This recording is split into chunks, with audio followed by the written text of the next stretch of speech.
Welcome to the True Health Podcast.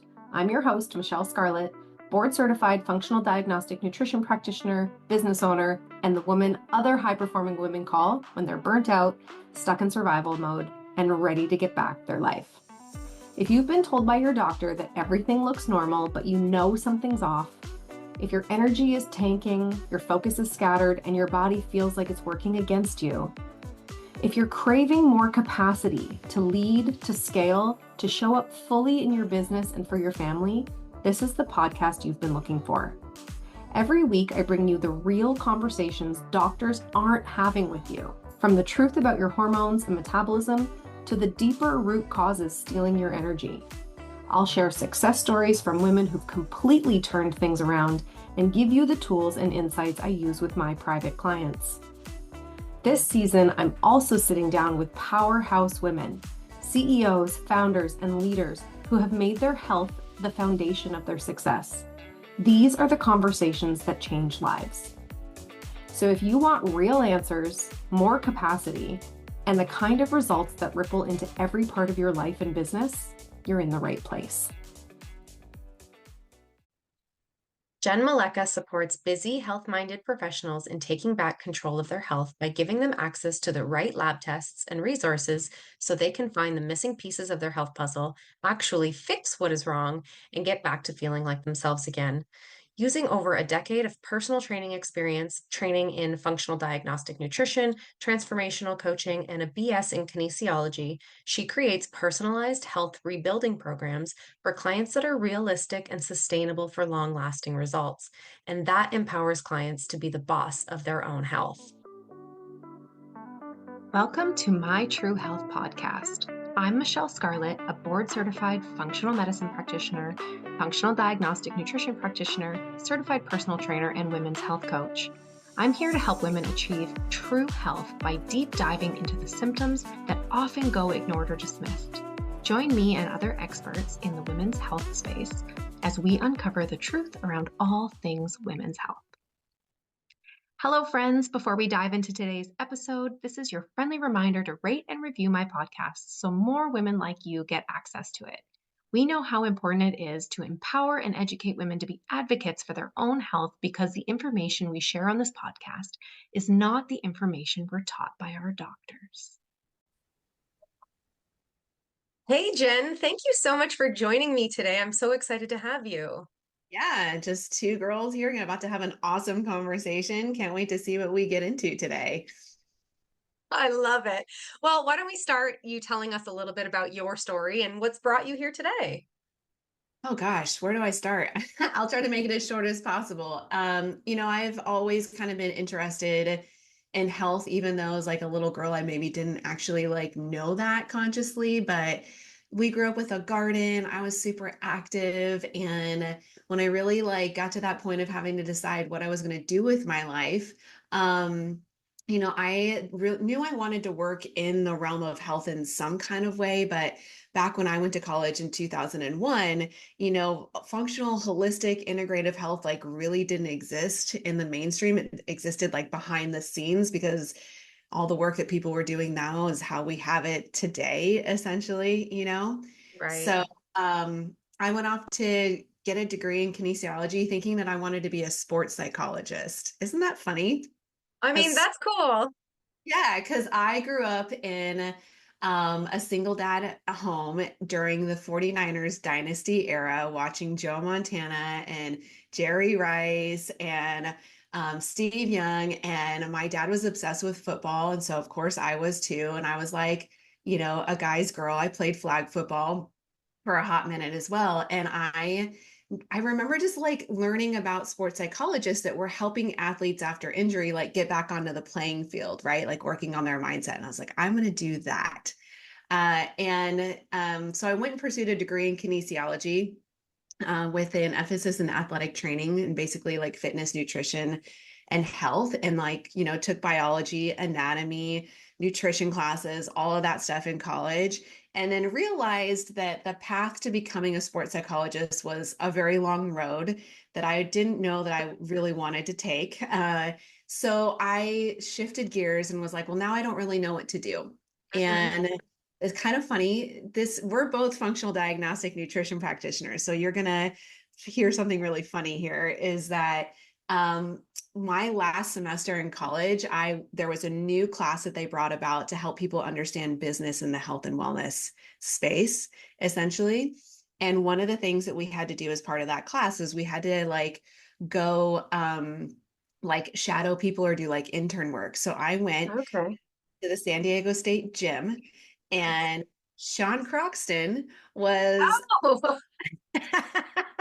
Sean Croxton was a personal trainer at the San Diego State gym, and I shadowed him.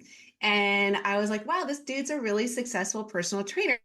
A personal trainer. I kind of like this idea, right?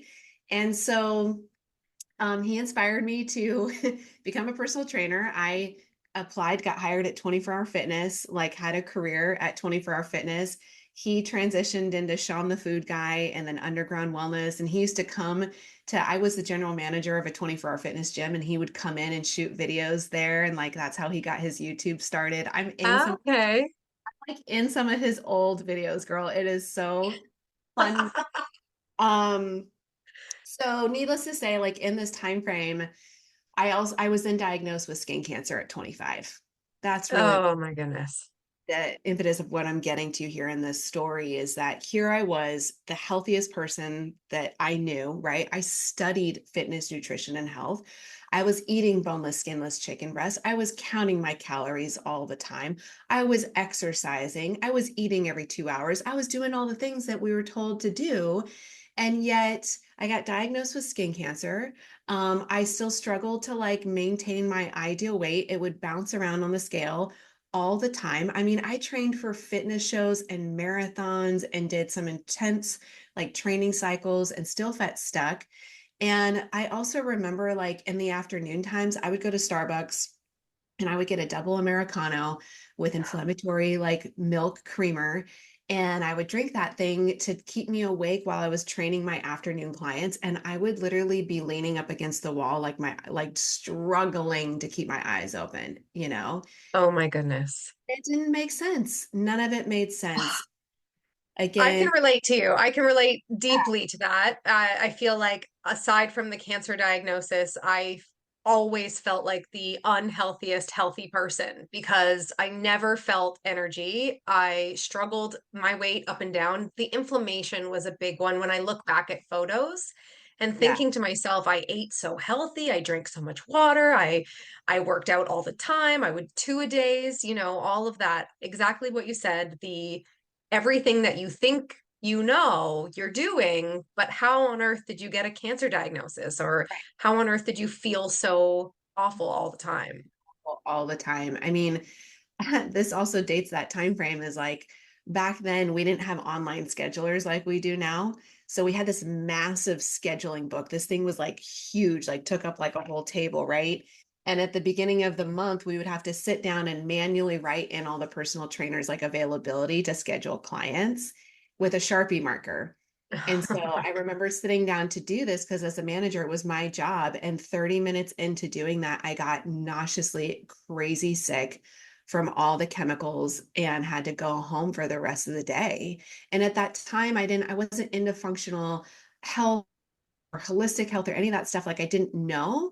I just, kicked it to the side and thought like, oh, that was just a random thing that happened. Right. But like looking Mhm. back now, I can see all the clues here. So needless to say, Sean was another person holding the light for me that he then introduced me to read an FDN, found that amazing program that you and I have both have done, did all Yeah. the did all the functional lab testing, which illuminated all the things that were going crazy wrong inside my body: hormones, bacterial overgrowth, liver congestion, super high oxidative stress, like cellular damage. It was the perfect storm for cancer and all the things that were happening for me. So applied those tools and that knowledge that we have and reversed all of that. And that's not even the end of the story. Like, everything was going great. And then I got hit with mold and Hashimoto's and estrogen dominance and was able to reverse all of those things too, which we'll get into the details, I'm sure, here about how that's possible. Essentially, Yeah. I got my Hashimoto's, my thyroid condition into remission within 6 months, which is like unheard of. And I don't take medication anymore, Good for so you. Good for yeah. you. That's And a steep hill to climb, especially if you don't know where to start. So for you, I'm sure you're very thankful for the knowledge that you have, and I'm sure your clients are very thankful. I feel the same. I know we're going to talk a lot about thyroid today in particular, but even for me, I just pulled a full thyroid panel maybe 6 weeks ago, and my doctor told me for my whole life, it's all normal, it's all normal. I've known that it's not been totally normal. And lo and behold, when I pulled my full thyroid panel, I had thyroid antibodies, both ooh, showing like hypo and hyper.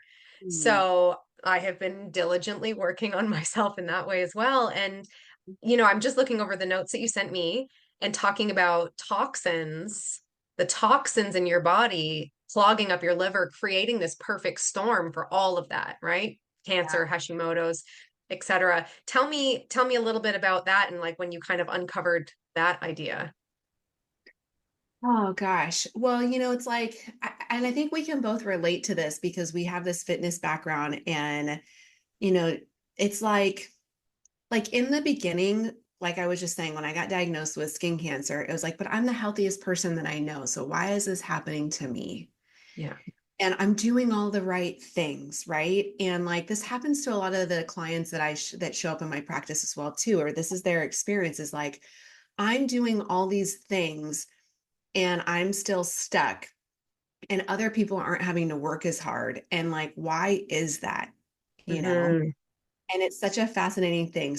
Really interesting is in this experience, and I'm going to get to the answer of your question here, is like, so when skin cancer hit and I originally found FDN and I made all these changes, we did like, this was the first time I went gluten free, you know, went dairy free, started to cut back on like alcohol intake and making better choices in that place, and really understood what foods are right for my body so it could function at its potential. Like really realizing like balancing protein, carbs, and fats so that you have sustained energy all day long. Like it's actually not normal to eat every 2 hours. Um, and paying more attention to the quality of the food. Like I wasn't eating organic back Right. then. I was Right. eating quote, healthy, boneless, skinless chicken breast and broccoli, right? That signature healthy dish that Oh was, yeah. Bro science says that's what's healthy, right? and this really awesome, assessment that you and I have access to, like metabolic typing was super eye-opening for me. Like I actually do better with dark meat chicken versus white meat chicken, right? There was this, Interesting. yeah, there was this evolution that happened. So I took this step further into, I'm hesitant to say it in this kind of way, but this is the way that it's coming up, is like I took a step deeper into doing more, but it's really just doing things differently because it doesn't feel like more. Right. Initially, yes, it's the work to like make the changes, but eventually it becomes your natural state of being, and it's just like autopilot, right? It's just the way that you operate. You don't think about it. Right. Then later, like, so when the instance of like mold and Hashimoto's and estrogen dominant stuff came up, here was the really interesting thing, is that I didn't figure this out right away. This was a 2-year road. So So this at was after cancer diagnosis and after you've already become an FDN. yeah, Okay. like cancer diagnosis will timeline it. Cancer diagnosis 25. I remember I got married at 30. I was like my best weight, best body, feeling fantastic ever, right? And then it's like slowly after that, I put on 15 pounds in 2 years. Mm, And I remember going to I was like starting to go to doctors and try to figure out what's going on with me, because I also was having like super intense like breast tenderness, cyclic breast tenderness. I was on birth control still, and I was having breakthrough periods. hold on. And Can I just ask? And no judgment. And if you don't want to talk about it, that's fine. Cancer diagnosis and still on birth control. yeah, because my doctors told me that it was fine, right? That makes me feel sad because I don't think that that would be fine. Do you think that that would be fine? Not now, Right. totally not now, right? So Yeah. this is the journey, and this is what we get to educate women on. I was on birth control for 17 years. Wow. Wow. 17 years. And I was also told that it was completely okay to skip the placebo week. So I did. I didn't have a period for 5 years. Oh man. Yeah. Oh, like talk about messing with your hormones, right? Yeah, it's like, I have written blogs about this where I literally kind of relate my relationship with birth control was like a drug. I was Yeah. addicted. It was an addiction of using it to manipulate my body to blend into a man's world. Interesting way you think about that. Yeah, Hmm. so you don't have to be inconvenienced. You're not feeling any of the highs or lows of your cycle. I mean, you wouldn't necessarily feel that anyway, but you Yeah. just didn't have to think about it. Going on vacation, not having to deal with it, Yeah. being have sex whenever you want to, not having to deal with it. Yeah, totally. Wow. Yes. Like, and it's so interesting. I mean, I love my father, right? And I've always been like a guy's girl, like more of a tomboy of sorts, right? And even when I think about like when I worked in the gym industry, like as a general manager at 24 Hour Fitness, like at one point in time, my regional manager told me that I was too emotional to manage, to be a manager. I mean, this Okay, was so this is what in the early 2000s. I feel like that wouldn't fly today at all. no, not at all. And what's really fascinating with this, tying it back to thyroid, is your thyroid is your throat chakra. And I'm really into the energetics of, the body. Like we look at these biological, like, physical things. And then we also have to look at the energetic elements. And I like was holding back my voice for so long or being told that I couldn't speak my truth for so long, right? So that's been part of this healing process essentially. But so yeah, I was getting back to where we were, like I was in this great place at 30 and then started working from home because I launched my practice, and slowly over 2 years all these like started gaining weight, breast tenderness happened, breakthrough periods even though I was taking the pill. But like the real like big thing that happened was I woke up one day and I had like a huge red streak from my nipple all the way over to like my armpit, and you could feel heat radiating through 2 layers of clothing off of my breast.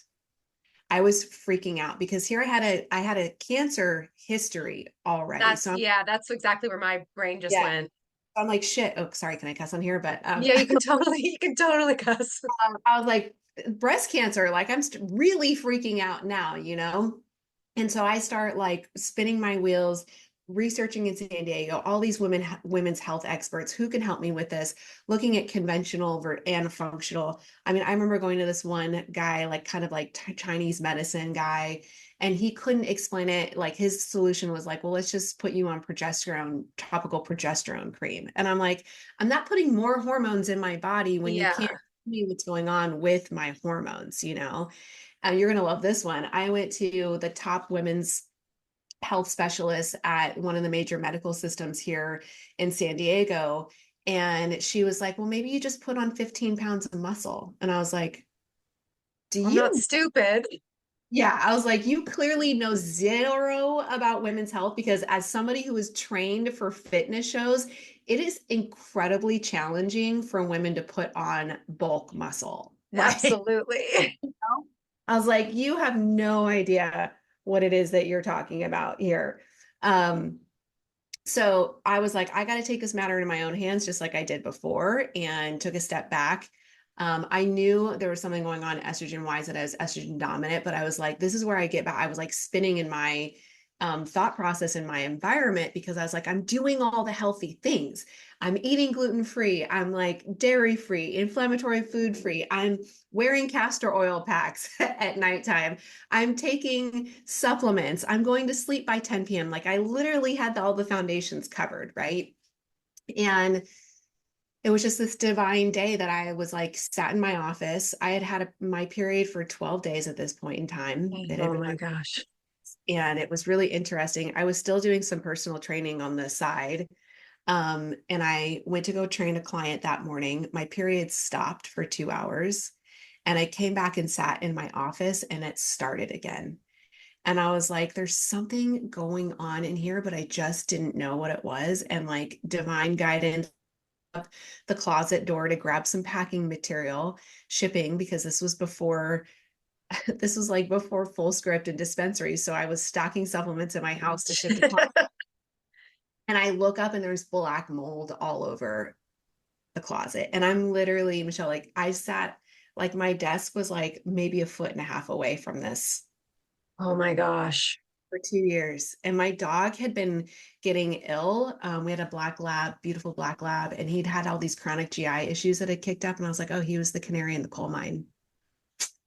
Oh, Yeah, it affected him first. So this is where your question was, when did you dig into like the deeper elements? This is where I made the choice to go deeper, to go, okay, mhm. given this situation, like all the things that I was already doing was like wearing water wings, like it was keeping me afloat, right? Right. Gluten-free, dairy-free, sugar-free, soy-free, minimal alcohol, like lifestyle, taking, some supplements, sleeping, castor packs, all of those things were keeping me just afloat. I was treading water, basically. But to actually Yeah. get to land, I had to do more. And this is where I started to dive in because I started to dive deeper into toxins because mold is such a heavy toxin on the body. It traps more toxins in the body. So you're just like, in order to like get the body to heal, it's like, how can we unburden it as much as possible? I went on a AIP, autoimmune paleo diet. I took my diet further. I ramped up. I did different supplements to support my body in this specific time frame. I did like the mold triggered Hashimoto's with the estrogen dominance and hypothyroidism, right? It all just Mhm. this burden, this weight on the body, so these things can't function. I did opt to take thyroid medication. I agreed to like the lowest dose, knowing, just acknowledging that my body needed that support Yes. and I was going to have a game plan for how I was going to actually repair and rebalance my body to get off of it later. And I was in remission within 6 months and off of medication. Good for you. Um, yeah, it just led me down the next path of digging into toxins and all the things that impact our body on this deeper level. And as the environment has evolved since then. I mean, I think that was 2018 or 2016 when we found the mold and we went through remediation. So here it is 2024. I mean, we're like 7 years or so later. The number of I don't have mold in my house anymore, but the number of toxins in our environment has increased rapidly over this time period that now a lot of those strategies that I did 7 years ago to reverse Hashimoto's and mold, I've actually held on to some of them Right. just daily maintenance because of the implications of what's going on in our overall environment. Yeah. Wow. I mean, good for you. I think that's necessary. I have adopted the same type of thing. Um, my journey kind of was like similar. Like I gained 20 pounds in like 3 months, or at least it felt like it. Maybe my timeline is a little bit off now. It's blurry. It's a long time ago, but nothing I did would bring it off. Dieted harder, worked out harder. Nothing I did helped. Eventually, I realized major bacteria overgrowth, major hormone imbalance, major cortisol issues. Um, and like really, it was like nothing I was eating, even though I was eating chicken breast and broccoli, it Mhm. wasn't serving my body. My body couldn't take the nutrients from it. Right. I was exhausted all the time. I remember waking up in the middle of the night, crying nights because A, wasn't sleeping, and B, I was like so uncomfortable in my body. And Mhm. my doctor, two things she told me. You look good with a little extra weight, which, Rude. yeah, no, thank you. And Rude. two, yeah. And two, she said, why don't we try you on antidepressants? And I was like, I'm not depressed. I'm not clinically depressed. I'm very upset. I'm struggling in a lot of ways that might appear to look like depression, but it was certainly not.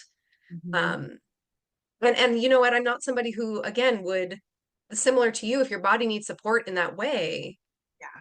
then okay, great. You know what? Give your body what it needs right now, and let's find a way to find balance again. Yeah. But I wasn't there. I wasn't there. And so I told her no. And actually, part of my journey was breast implant illness. Mm-hmm. And so having those removed, it changed everything, changed everything. But my detox um, activities, I guess, or what I do daily, Mm-hmm. I work on daily detox Oh yeah. simply for the simple fact that our environment is toxic, our water, our food, our air, our furniture. You know Yes. what I mean? All of it. And you can't control all of it. And so what you can control is making sure that your body can eliminate it properly. Yeah, exactly. I know. It's just being conscious in the moment. It's also just being conscious about it, right? Like it's funny that we're doing this podcast interview this week after the election where the awareness about what's happening in our environment and our health is at this peak that we've never really seen before in the mainstream. It's actually fascinating. There's a conversation happening about fluoride in our water and other Yes. toxins happening. And we've been told for the longest time that it's not, that it's safe. And even prior to this week, the EPA has been rolling back, regulations or realigning regulations about contaminants in water and all the things that have been happening. And we have to start to pay attention to this. When we think about thyroid imbalances or any of the other things that anybody is experiencing, what I've really come to like the conclusion about is that toxins are the only root cause. Yes. In this industry, we talk a lot about the root cause, or people are seeking the root cause. And it kind of annoys me because people will be like, oh, your gut is the root cause, or your, hormones are the root cause, or perimenopause is the root cause. And when I look at all of those scenarios, as you and I know, because the way that we've been trained, we look at the whole person, Mm-hmm. understand, what's really going on and looking for those patterns and correlations. It's like, the body wants to be in balance. So when Yes. there's an imbalance that's happening, what are the things that are disturbing the peace? And when we think about the things that are disturbing the peace, like some people will say food is medicine. And I'm like, okay, but even if we like dissect food and the concept is to like, the solution is whole food, organic food, what's the difference there? It's toxins, Mm-hmm. right? At the core, Exactly. you know, and, all these other like heavy metals and things that are in our environment that are related to depression that affect our thyroid. I mean, one of the things that I did, when I realized how my thyroid was being affected is that immediate solution was I did shower filters. So every one of our showers, like we got a filter to eliminate chlorine, fluoride, and bromelain Mm-hmm. because like bind to thyroid receptors and it create dysfunction within the hormone in itself and downregulate your thyroid function. And then eventually, we did a whole house filtration system. That was the long-term solution, which So was we just moved and we're putting one in next week. We finally agreed on one, my husband and I. oh great. And what is so crazy to me is that in order to have clean water, you Yeah. have to pay. Like, I think our whole home system is like, well, no, I think they quoted us $20,000 for our whole home system. Oh, So what bro. we we're not doing a whole home system. We're doing our kitchen sink system and putting separate filters on our bath waters or on our Okay. bathtubs and showers. So it's going to be 4,300 just for our kitchen sink. And it's crazy to me. We're in Canada. Everything is more expensive, just FYI. It's crazy to me to think that like you have to pay extra to not have poison in your water. You have to pay extra to not have poison on your food. Yeah. Like this is crazy. Yeah. I'm also curious on who's doing this for you because I'm like, I love pH prescriptions for their whole house systems or Aquasana. Granted, it's in the US, so there's a differential, but like these whole house systems are like 2,500 to like $5,000 for a whole house filtration system. Oh, So well, Jen, we're gonna have to talk afterward. yeah, what's For sure. happening there? but just, you know, starting to be conscious about these things. Another great example is like, it came time for us to get a new mattress. Yep. We have had a Tempur-Pedic. We had a Tempur-Pedic mattress for 10 years. Love it. Like memory foam. It's my dream bed. It's like sleeping on a cloud. So funny story. So I was like, okay, this is time to like make the swap. Like this Tempur-Pedic is super toxic. It's like time to like, this is the conscious, like just being present and conscious about when it comes time, like make the different choice, you know, with when it comes Yes. to toxins, right? And so I started doing research and like avocado mattresses, everybody raves about them. And I know multiple people who have an avocado mattress, and we went down to the showroom and like checked them out. We spent, dude, avocado mattresses are a little pricey, and we bought one. And within 2 months, we hated it. It's not soft enough. We got the softest version of soft that you could get, but like it's not great. So I was like, okay, like what are we going to do? So I went back to my research, and now we have an amazing 100% organic latex bed, no toxins at I all. love that. Yeah. Our guests our guests that stay with us, they get to sleep on the beautiful avocado mattress. It just reminds them that they can't stay forever. Yeah, like they love it. My parents have an avocado mattress, and they're one of the reasons why we bought one, because they love it. And so when they come stay with us, it's like they are sleeping at home because they get to sleep on one of those, you know. But But you if know, you just think about it, 8 hours a night, yes, it's that's almost exactly half your day, right?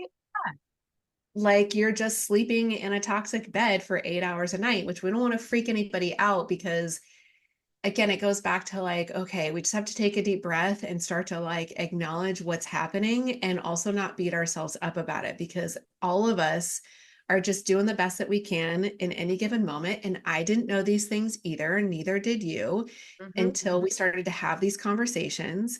And I could have like lost my shit years ago and like got rid of that Tempur-Pedic and freaked out about it and done that, but I didn't. Like I was like, okay, we're going to progressively make these changes. We're going to take care of like what are the most important things first, and then how do we just progressively evolve our household so that Hmm. it just continuously gets cleaner and cleaner and cleaner.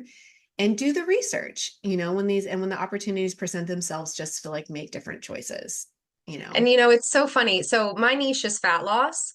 I obviously work with women with thyroid issues and mold and all of that as well, with sort of a common goal of fat loss. And it's so interesting when women come to me and, because I have the knowledge, they say, A, their doctors say their labs are normal, and they do not draw any uh, parallel from their toxic load to Mhm. their inability to lose fat.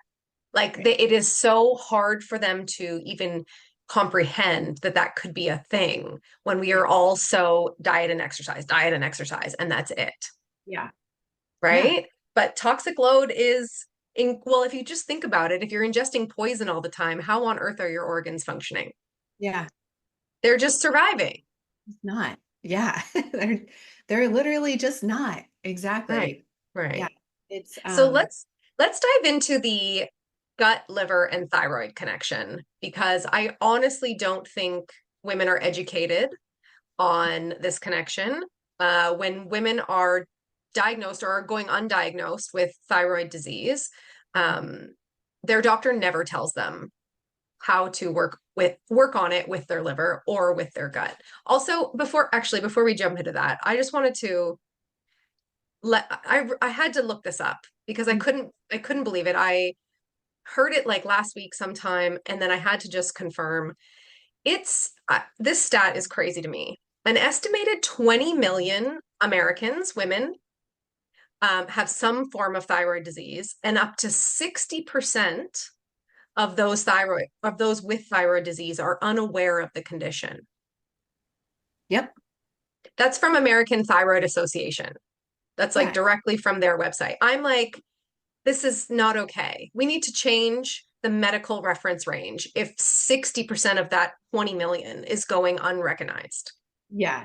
Well, what's interesting on that statistic is that that is only based on clinical diagnosable levels, right? So Right. you I know that there's a huge difference in terms of like reference ranges. So traditional conventional reference ranges for clinical diagnosis are really wide. So just to put this in perspective for the listeners, like when we're thinking about like the most common thyroid marker that's looked at is TSH, thyroid stimulating hormone.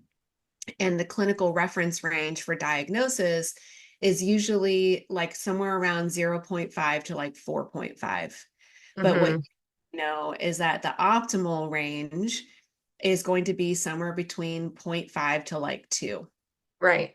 So there's a huge discrepancy that's there. So if you go back to that statistic that you just stated from the thyroid organization, which I reference those statistics a lot too, is that that's only based on clinical diagnosis. Right. There's all these women and all these people that are within the spectrum of this range that aren't even being accounted for. Right. You Like know, you have to be on the disease side before yes, you're even looked at. yes, before you would even be counted in that statistic, Right. right? That's crazy to me. Crazy to me. Yeah, you would be having symptoms for years prior to that. I mean, I think about like when I caught my hypothyroidism and Hashimoto's, my TSH was like 2.5 or 2.7. So a doctor never would have diagnosed me. Same with me. The last thyroid panel I just ran, I was 2.3 Mhm. and both antibodies. Yeah. Like, come on. And my doctor, she wouldn't even have run. I paid for the lab Yeah. because she wouldn't run it. Yeah. So, Exactly. which is Exactly. unfortunate. Yeah. Okay, so back to the what was the question? I got sidetracked with. Liver, yeah, it's okay. Sorry. Gut, liver, and thyroid connection for women who are listening, men who are listening too, but I'm sure it's just women. Yeah. Um, maybe you struggle with hypothyroidism, maybe you're on medication, maybe you are already diagnosed with Hashimoto's. Let's talk about what your doctor's not talking about. Let's talk about your gut and your liver. Yeah, so first we want to just step out and I want to give everybody the picture of like the body is a complex network of systems that are all working together.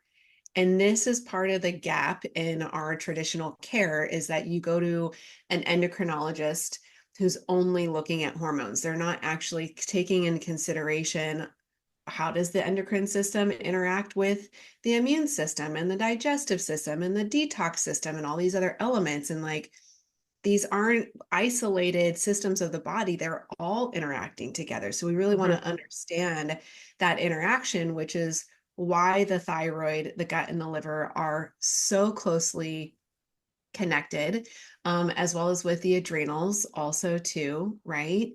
And really like I don't in most cases with people that I work with, like when they have liver or excuse me, thyroid issues happening, it's not actually a thyroid problem. When we start to work on healing their gut and cleaning up their liver, the thyroid problem goes away, Right.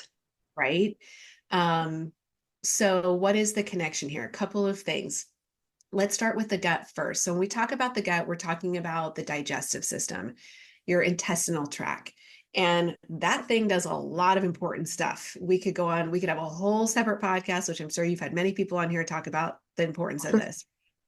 But we're just going to talk about the two, kind of like two or three basic primary functions here related to thyroid. Is one is the gut is where we absorb nutrients, right? So those nutrients are then transported through the body to help us make things like thyroid hormone and then also to convert thyroid hormone so that the cells can use it to do all the important functions.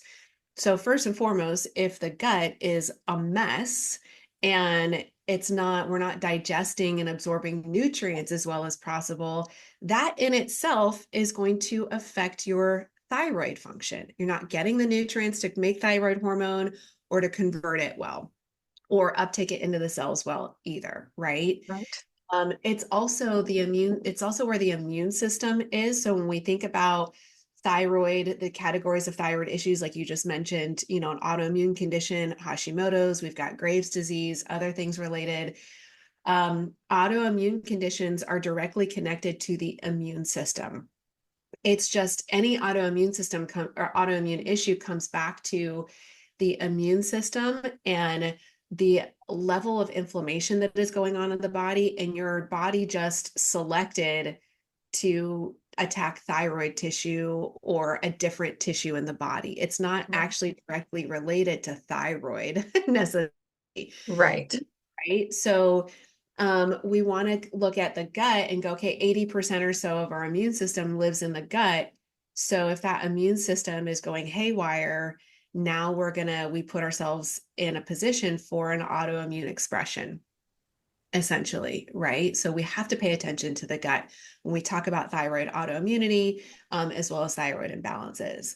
And then we've got the liver and the detoxification system. And the liver clearly is like, it's like the waste, it's like our daily trash pickup and elimination, right? So it's moving all of these toxins. Its job is to move all these toxins out of the body along with other organs and pieces of the full detoxification system. But our liver is like this powerhouse. Oh, yes. I love the liver. I talk know. about it all the time. It is so, so important. It is like amazing. It's like one of the only organs too that can regenerate itself. Like that's wild, Yeah. like Incredible. incredible. So the liver does a lot of, really foundational things including like excreting excess estrogen out of the body. So too much estrogen in the body can trigger thyroid imbalances. It also helps us to regulate blood sugar, insulin in the body, and those types of things as well too, which can also contribute to thyroid imbalances. But what's really interesting as well is that both the liver and the gut, these tissues are where a large majority of thyroid hormone gets converted. Right. So your thyroid primarily produces T4, thyroid hormone T4, which then gets converted into thyroid hormone T3. And T3 is actually what the cells really use to do their job, like grow hair, regulate, the temperature, weight, those types of things. And so if the gut tissue and the liver tissue are not healthy for a variety of reasons, that conversion is not happening really well. Right. And statistically speaking, I don't know if you have the page pulled up, but the majority of thyroid conditions that we see are going to be hypothyroidism, what we would say like sluggish thyroid, Yeah, that's correct. and Hashimoto's. And then and this tends to really highly correlate with weight gain, depression, like dry hair, dry skin, nails, all that kind of stuff going on. Versus hyperthyroid is when it's like the thyroid is overactive, and it is like this tends to correlate more with people who are losing weight, or they're not maintaining weight well, like muscle mass is lost and all that kind of stuff. And then Graves' disease, Hashimoto, autoimmunity tends to correlate over there, right? Which those things related to this conversation too, but we're going to stick on this path that when we think about so in hypothyroidism, how that is diagnosed is by low T3. So can I ask you a question if this is something you also find in your practice that so women maybe come to you, they have if they've pulled a full thyroid panel, they have maybe high T4, low T3, showing that there is a conversion issue. Maybe they've already been diagnosed with hypothyroidism.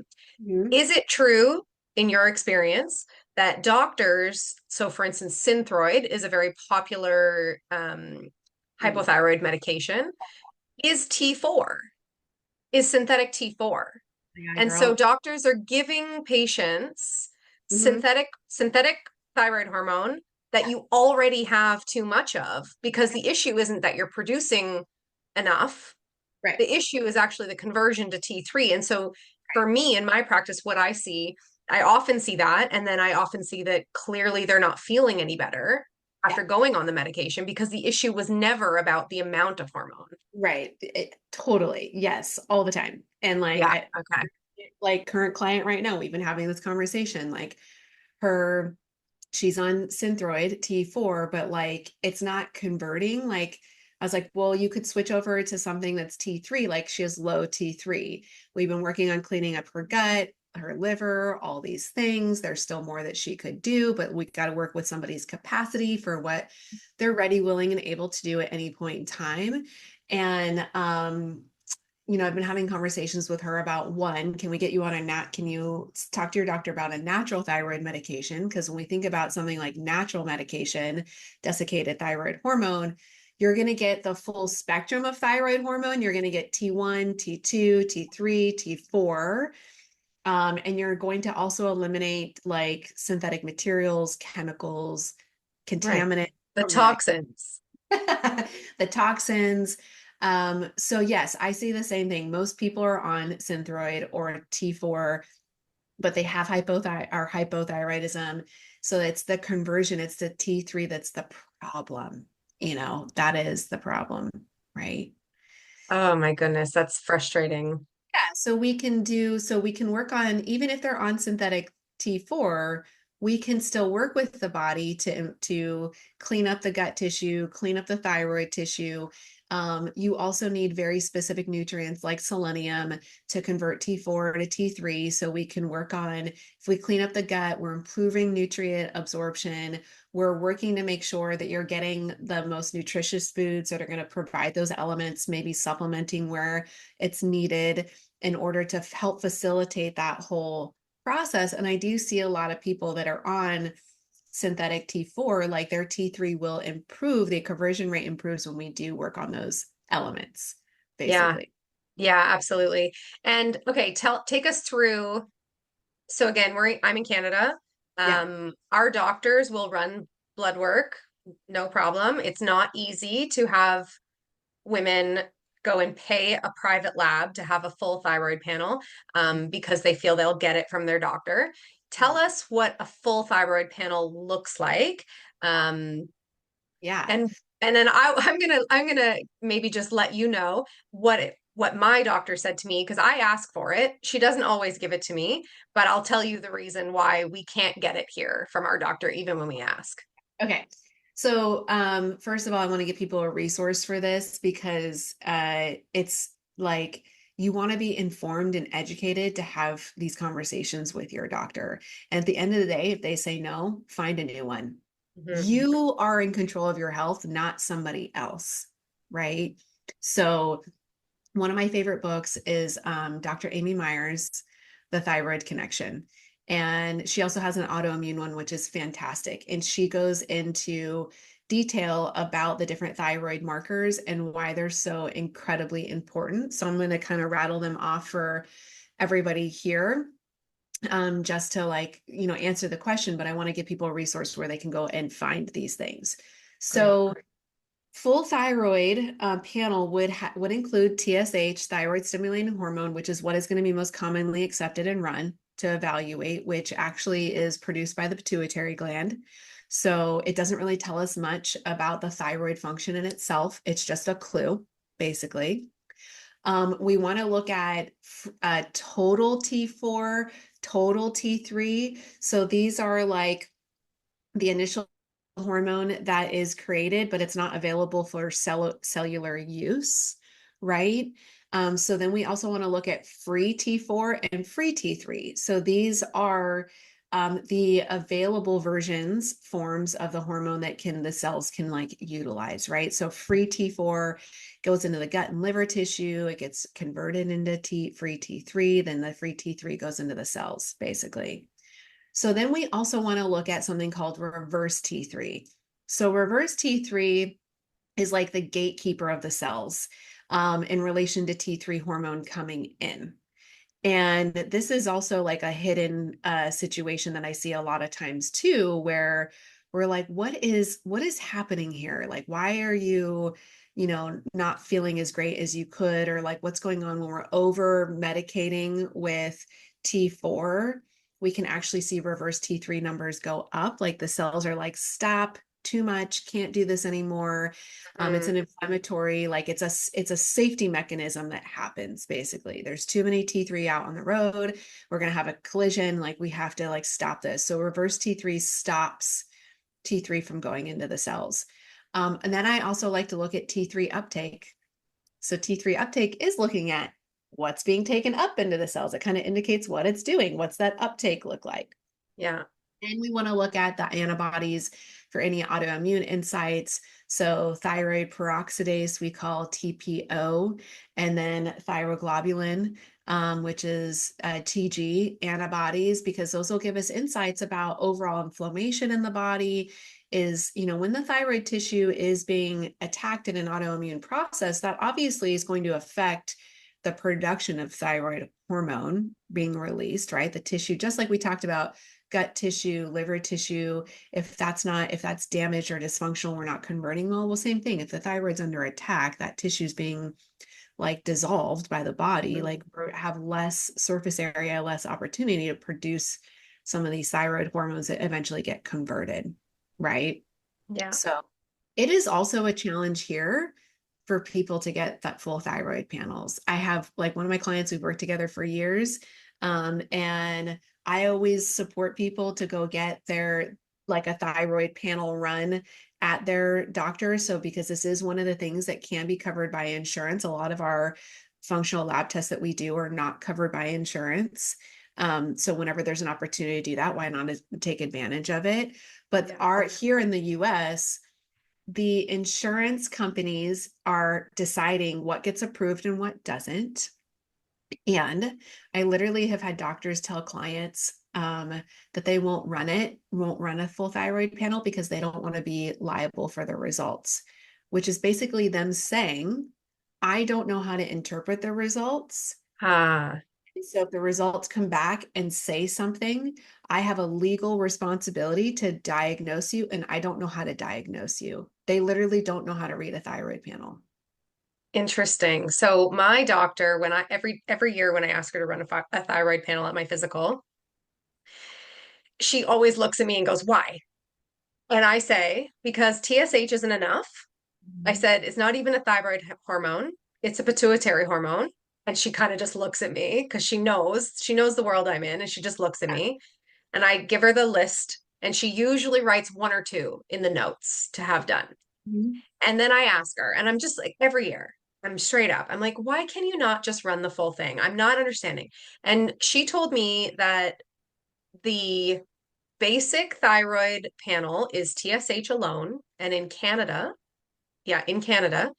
if it's over 7, then they investigate further. But if it's not, yeah, Wild, 7, yeah.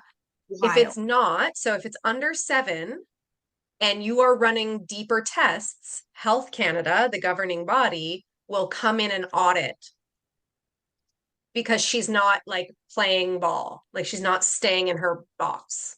Wild. Wow. And Yeah. what is for you guys? So like, because clearly our healthcare systems are different structures. Is like, here in the US, what's really interesting is you can go to like labcorp.com. So LabCorp is one of our major lab, like blood draw clinics, systems here in the US, where most, most people have had their blood drawn at a LabCorp or Quest. Anybody can go to labcorp.com or quest.com and they can order their own blood test. Mm.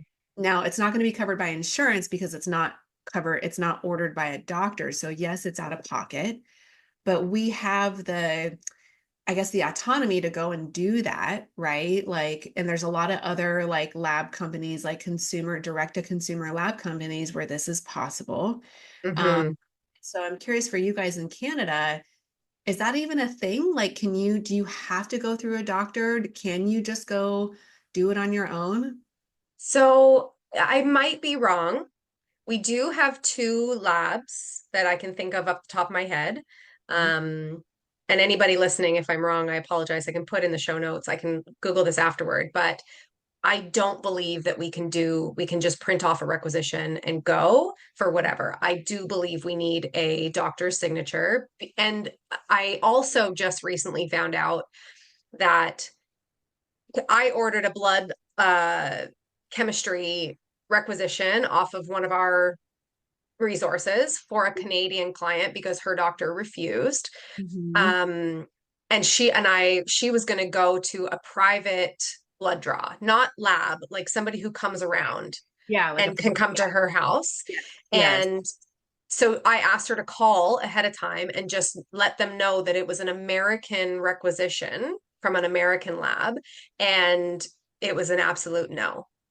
It didn't matter. And even though it was signed off by a doctor, it Mhm. didn't matter. And then I asked her to call the other two labs that are in Canada, and they also said the same thing, like, no. And I think that has to do with liability. Like they're not able to interpret the results, or they have to send the lab results back to the lab. I don't know, but they all refused. So we didn't end up doing that test, and we found a workaround to do a urine instead. But yeah, Yeah. we kind of we have like barriers for all of that here. Yeah. Interesting. It's unfortunate because you and I both know, like my husband had a physical the other day, and he doesn't live this life sort of the same way I do, Sure. but he takes snippets. He hears me, and he calls me after his physical and he goes, "Well, my blood pressure is good and my ears look good and my heart rate is good. So, according to the medical professionals, I am perfectly healthy." And we both kind of just had a giggle. Yeah. And don't get me wrong, those vitals are important. You need to know that you have good blood pressure and you need to know that you have a good resting heart rate and you can, some pretty general signs that you are living. But we both kind of just had a laugh like, okay, I'm going to give you a binder now, firefighter, because you're full of chemical. Right. Oh my gosh. Totally. Wow. So yeah, it's interesting. It's interesting. And I don't want to knock doctors, they have a place, Mhm. but when it comes to chronic symptoms and chronic disease, they Right. just don't know. Yeah. And and there's a place for them. There's a relevance, right? So like, they go through like their training on the chemistry or whatever of like drug interactions and those types of things. So if I have a client that needs like medication as an acute solution to something while we work on the bigger picture, like I did with my thyroid, medication also, like, yes, they're skilled at that kind of stuff. If you've got like Ebola virus or, something going on, like it's more of the acute stuff, like in the moment, like, if you got a broken arm, like whatever, like those are the things that they have a place for. Yeah. Essentially, you need a They're surgeon. looking for a diagnosis so that they can treat a diagnosis. When Yeah, you present to them with symptoms of weight gain and your hair falling out, right. Right. they don't know where to go with that, and that's just based on the way that they were trained, and that's okay because I certainly want somebody who's skilled to work on my broken arm or my whatever surgery. Yeah, exactly. Do well, I can ask you this question offline. It's fine. I was going to ask you about Okay. what testing you access there, but I forgot About we so were sorry. podcast because we were just chatting. Yeah, fair. You can totally ask me, and if we don't like it, we can edit it out. Another practitioner just told me this the other day. She uses a lot of the Vibrant Wellness lab testing. And she was saying I think it's like the food sensitivity test or whatever she's ordering there, you can add a full thyroid panel for $50. I know. And I do know that Vibrant Wellness does some international testing. And I'm just like, my mind was going to like, is that something that could be a resource for you and the people Oh, here? interesting. I'm going to make note of that because I'm going to look into it. I don't actually know the answer to that question. Yeah, I don't know the answer to that question either. I will get back to you on that. Yeah, I just know that they do international. They have a UK rep. And I was working with another practitioner on developing out a program where they were going to do lab testing they were going to do some lab testing international, and they definitely do the toxins panel, which I love. When we get back to, we were talking about toxins, you can do a urine sample toxins panel, which is going to negate that whole system in Canada anyways, because you don't have to go to a lab or a doctor or anything to get that done. And I definitely know that they do that internationally. And I know that they do some of their they do some of their testing as a blood spot instead of a blood draw. Oh, that's great. Yeah, I think I did Vibrant Wellness mycotoxin. Mm-hmm. I've given out their mycotoxin, which is a urine, which is fantastic. Mm-hmm. Mm-hmm. So speaking of that, when nothing else seems to work, Mm-hmm. where do you go? Yes. So I'll use my story as an example again, right? Like when you are doing a lot of the right things, we want to start to look externally in the environment of what is happening. Everything from mold to toxins contribute, as we've clearly have highlighted in this conversation. Mm-hmm. And I would say, when I work with clients, I don't just jump to the possibility of mold or toxic exposures right away. First and foremost, I'm putting a microscope on those foundational lifestyle elements of like, how clean is your diet? What does your sleep look like? Exercise, what's the level of stress you're experiencing? Those types of things first and foremost. For sure. And when you've got that stuff covered, like I did, I was doing all of those things and yet still accumulating weight and still other things were happening, then we got to start to look at the environment and start to consider things like mold or other toxic exposures. I mean, I just had um actually another kind of like toxic exposure here this summer. I have a wall like AC unit that I've had in this office for years and started using it. And after 2 months of using it, I was like, oh, my weight's creeping up on the scale again. Well, it turns out you're supposed to clean that thing like regularly and maintenance it, and didn't know that when we installed it. So never been cleaned or anything. And I was out of my office for a week at an event, came back to my office, turned it on, and within 30 minutes was having a respiratory response to it. So You knew. clearly I got rid of the thing. We took it out, doesn't exist anymore.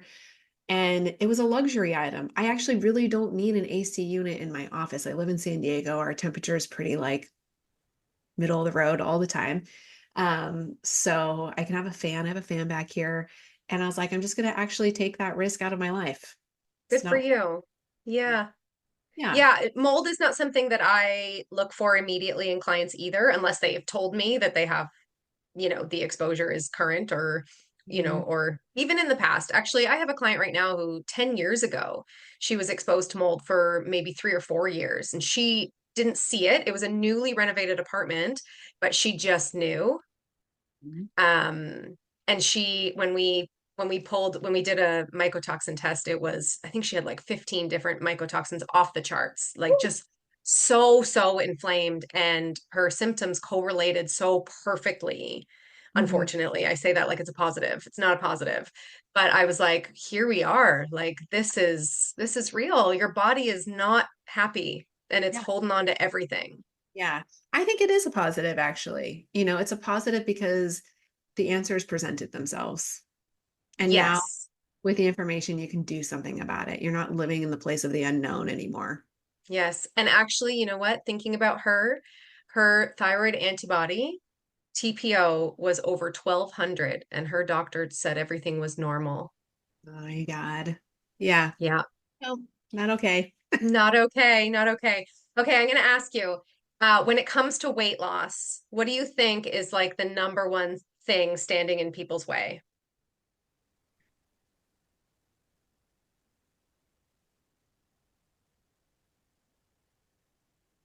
I could say a lot of things, but I'm gonna answer this with something that's like really low hanging fruit that can massively move the needle. And that is their sleep routines, their sleep environment and their sleep routines, because in this modern day world, we're burning the candle at both ends, staying up late, getting not great sleep in the middle of the night, waking up in the middle of the night, disruption, which disrupts the detox system, because our detox system does all of its massive, like major work in the middle of the night. And I just by like fixing people's sleep, like schedule, routine, quality, makes leaps and bounds in their weight loss, because they're like grinding their body away at the gym or with diet and in a depleted state. It's just digging a deeper hole. And sleep, we have to learn to value sleep more than diet and exercise. And that's one of the ways that we can work with the body's like, tools to 10x our results in anything else that we're doing. Like that sleep's like portion window is so critical. I love that. I am such a big proponent of sleep. Same thing. It is the number one foundation that I teach.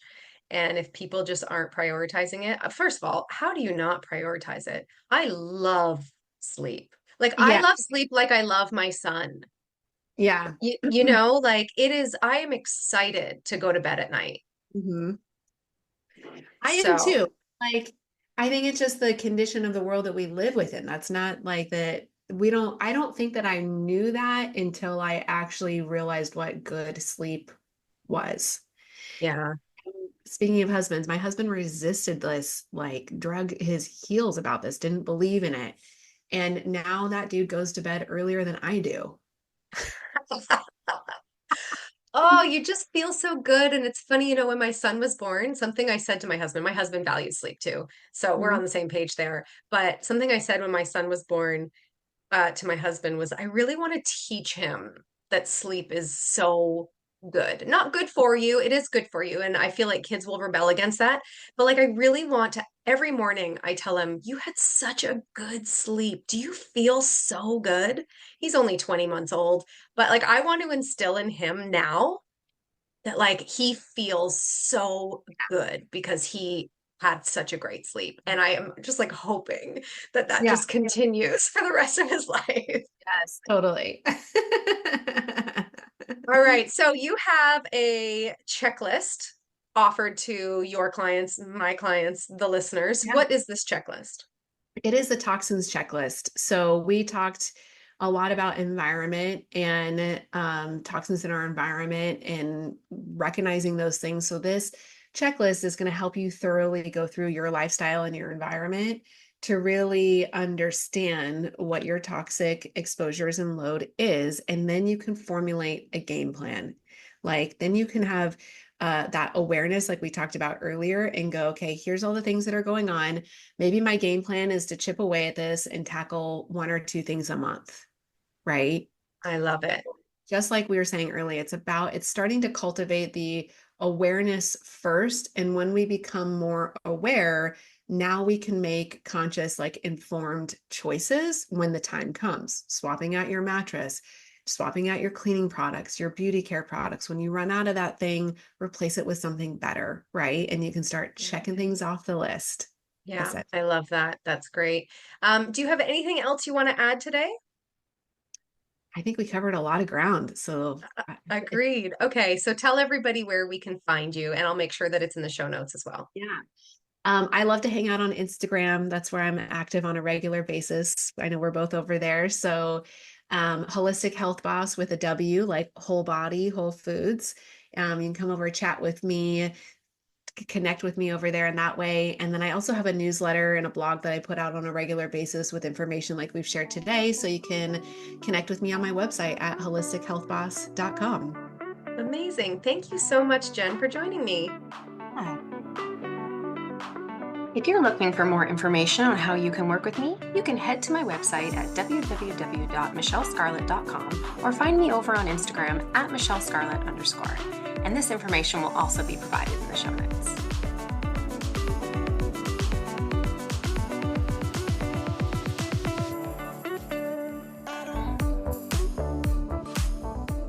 If this conversation stirred something up in you, if you feel even a little more clear, more curious, or more inspired, share it. Send it to a friend who's been quietly wondering if the way she feels is just how it is now, and tag me on Instagram or LinkedIn at michellescarlett_. I truly love hearing what lands for you. And if something came up during this episode, a question, a symptom, a story, email me directly at michelle@michellescarlett.com. I personally read every message and I'll help you get clear on what you're dealing with and what to do next. You don't have to settle. You don't have to figure it out alone. This is your space to take your health, your life, and your success back into your hands.